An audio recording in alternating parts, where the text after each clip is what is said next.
Hi అండి, ఈరోజు అయితే నేను చేపల పులుసు ఎలా చేయాలో చూపించబోతున్నాను. చేపల పులుసు రుచిగా రావాలంటే మనం వేసే ఉప్పు, కారం, చింతపండు పులుసు ముక్కకు బాగా పట్టాలి. నేను చూపించబోయే ప్రాసెస్లో ఒకసారి చేపల పులుసు ఇలా చేసుకోండి, తినడానికి టేస్ట్ చాలా బాగుంటుంది. వచ్చేయండి ప్రాసెస్ చూసేద్దాం. తీసుకున్న చేప ముక్కల్లో ఉప్పు, కారం, పసుపు వేసుకొని కలిపి పక్కన పెట్టుకోవాలి. నిమ్మకాయ సైజు అంతా చింతపండు తీసుకొని నీళ్ళు వేసుకొని నానబెట్టుకోవాలి. గ్యాస్ మీద ఒక కడాయి పెట్టుకొని అందులో ఒక 2 టేబుల్ స్పూన్ ఆయిల్ వేసుకోవాలి. ఆయిల్ కాగిన తర్వాత పెద్ద సైజు ఉల్లిపాయలు కట్ చేసుకున్న ముక్కలు, 2 టమోటా ముక్కలు వేసుకోవాలి.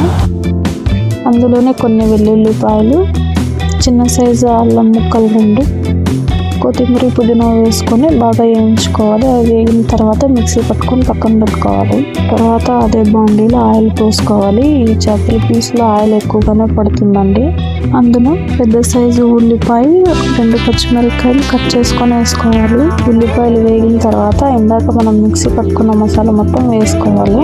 వేసుకున్న మసాలా పచ్చివాసన పోయేంత వరకు వేయించుకోవాలి. అందులో ఉప్పు, కారం, పసుపు, చింతపండు పులుసు ఇప్పుడు పసుపు వేసుకోవాలి. ఈ మసాలా మొత్తం వేగిన తర్వాత ఒకసారి పులుసు కన్సిస్టెంట్ చూసుకొని దానికి సరిపడా నీళ్ళు వేసుకోవాలి. పులుసు మరిగేటప్పుడు మనం తీసుకున్న చేపల ముక్కలన్నీ అందులో అడ్జస్ట్ చేసుకుంటూ వేసుకోవాలి. చేప ముక్క ఉడకడానికి పెద్ద టైం ఏం పట్టదండి, 5 నుంచి 10 నిమిషాలు సరిపోతుంది. 10 నిమిషాల తర్వాత ముక్క చూసారా ఎంత మెత్తగా ఉడికిపోయిందో.